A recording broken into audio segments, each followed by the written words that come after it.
Perfil de egreso en secundaria. El chico podrá comunicarse de mejor manera, teniendo en cuenta el respeto y seguridad de varios contextos, y de poder expresarse con eficacia, con varios interlocutores. También será lo mismo para un chico indígena. También podrá escribir en inglés sus experiencias. ¿Cuál es mi trabajo como docente en educación secundaria para el logro del perfil de egreso? Mi trabajo como docente es que el alumno tenga la destreza suficiente, como el conocimiento suficiente para poder abordar el lenguaje y comunicación en diferentes contextos, para así en el futuro ser favorecido con la facilidad de poder comunicarse de una manera eficaz con otros interlocutores. Prácticas sociales del lenguaje. Las prácticas sociales del lenguaje son pautas o modos de interacción que, además de la producción e interpretación de textos orales o escritos, incluyen una serie de actividades vinculadas con estas. Cada práctica está orientada por una finalidad comunicativa y tiene una historia ligada a una situación cultural particular. En otras palabras, las prácticas sociales del lenguaje enmarcan la producción e interpretación de los textos orales y/o escritos. Estas comprenden y establecen las regulaciones sociales y comunicativas en los diferentes modos de hablar, escuchar, dirigirse a la naturaleza o a personas con distintas jerarquías sociales, dar consejos o relatar narraciones de la palabra antigua, comentar lo que otro dice, intercambiar información, expresar una opinión o punto de vista, leer, interpretar o comunicarse a distancia a través de un texto impreso. Propósitos de la educación secundaria, presentada por Diana Jocelyn Martínez Rodríguez. El nivel de educación secundaria, considerado como parte de la educación básica, tiene una serie de propósitos, los cuales son exactamente 6 finalidades. Con esto se considera al estudiante, al maestro, los principios, los valores, la nación, la escuela, la política, la convivencia y finalmente la cultura. 1. Participar en acciones que contribuyan a fortalecer su dignidad y a desarrollar sus potencialidades y capacidades, a cuidar su salud y el bienestar personal y colectivo, con base al ejercicio de su derecho al desarrollo integral. 2. Reconocer que el ejercicio de la libertad en asuntos personales y colectivos está garantizado por el Estado, con base en principios como la justicia, la igualdad, el respeto, la dignidad y finalmente los derechos humanos.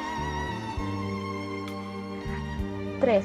Reconocer y valorar los vínculos de pertenencia e interdependencia con otras personas, grupos y pueblos, con el fin de favorecer una convivencia solidaria que respete las diferencias, valore la diversidad, rechace la discriminación y promueva la interculturalidad.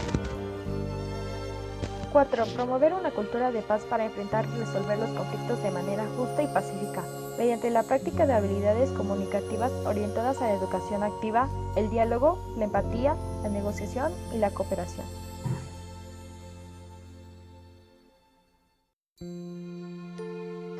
5. Participar en la creación y el respeto de leyes y normas basadas en la justicia, la libertad y el derecho a las diferencias, teniendo en cuenta los procedimientos democráticos que permiten exigir a las autoridades su aplicación. 6. Reconocer que la Constitución Política de los Estados Unidos Mexicanos y los tratados internacionales en materia de derechos humanos garantizan el respeto de los derechos fundamentales y establecen los procedimientos y mecanismos adecuados para defender la justicia. 7. Participar en la escuela, la localidad, el municipio, la entidad y el país, de tal manera responsable y formada, crítica y comprometida para influir en las decisiones y acciones que favorecen la convivencia democrática. Enfoques del profesor y del alumno. Saberes previos del estudiante.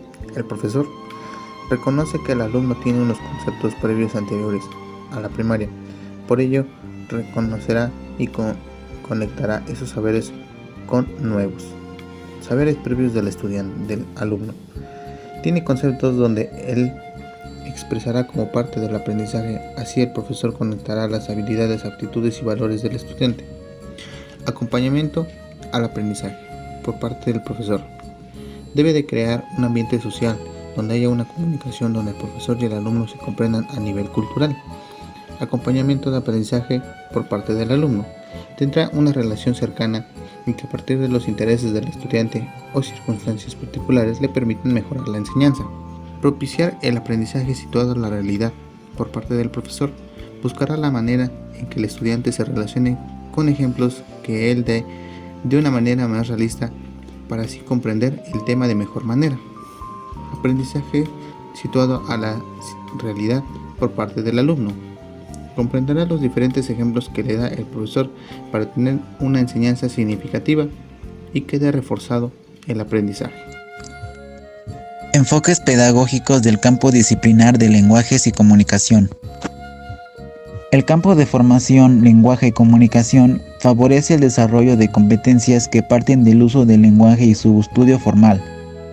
Solo así los estudiantes acceden a formas de pensamiento que les permiten construir conocimientos complejos. Este campo se enfoca en que los niños gradualmente logren expresar ideas cada vez más completas acerca de sus sentimientos, opiniones o percepciones, por medio de experiencias de aprendizaje que favorezcan el intercambio oral intencionado con el docente y sus compañeros de grupo. Enfoques contemporáneos de la lengua, presentado por Diana Jocelyn. En este tema vamos a hablar de 4 enfoques, los cuales son gramatical, comunicativo, procesual cognitivo y finalmente basado en los contenidos.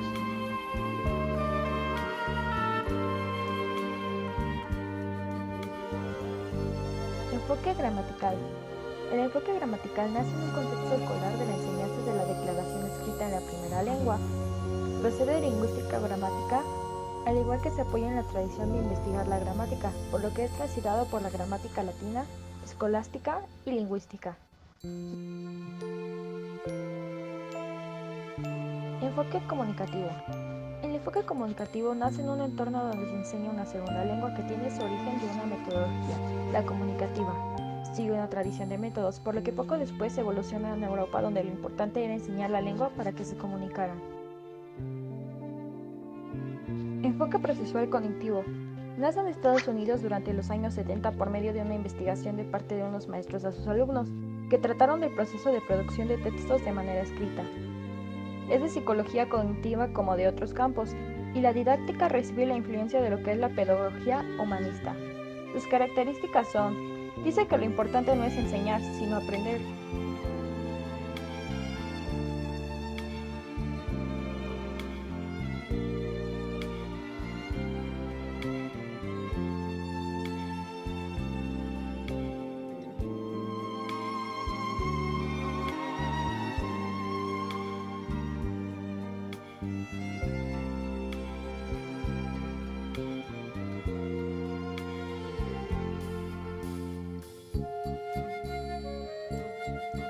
¿Cuáles son los aprendizajes esperados de nivel? Los aprendizajes esperados son los cuales pueden indicar si la educación que se imparte es efectiva, pues estos son las competencias, habilidades, conocimientos teóricos y prácticos, así como valores y formas de pensar que el alumno deberá tener al terminar el grado escolar que está impartiendo. Los aprendizajes esperados en la materia del español se subdividen por 3 categorías: el estudio, literatura y participación social. El estudio trata acerca de enseñar al alumno cómo se puede facilitar la recolección de información, comprensión del mismo, cómo organizarla y, lo más importante, cómo expresar lo que entendió de la información. Literatura. En este apartado se incita a que genere la competencia de leer y escribir, además de conocer diferentes formas de utilizar ambas competencias. Participación social. El apartado trata acerca de darles las herramientas para que cuando tengan que escribir un documento o tener una opinión acerca de un tema de interés, puedan hacerlo y puedan saber si la información de un sitio es confiable, además de comprender sobre la diversidad lingüística y cultural de su país. ¿Cuáles son las competencias específicas del docente para la enseñanza del español? Implicar a los alumnos en el control de su propio aprendizaje. Es correcto guiar el aprendizaje de ellos, pero también es bueno dejarlos tomar el timón del barco y que manejen su aprendizaje. Por ejemplo, dejarlos tomar un libro de interés con tal de que lo lean, pues suele suceder que si les aportas un libro y no capta su atención, no harán la actividad. investigador e innovador. El docente siempre debe investigar e innovar, intentar algo nuevo y no simplemente quedarse en lo monótono, pues es común que existan cambios o un añadido en el diccionario de la lengua. Debes tener también al tanto a tus alumnos de estos cambios. Manejo correcto de la lengua que impartirá. Sobre todo, lo más importante, ¿cómo piensas impartir enseñanza del español si no manejas adecuadamente la misma? A un profesor no se le perdona un aiga y algún fallo gramatical.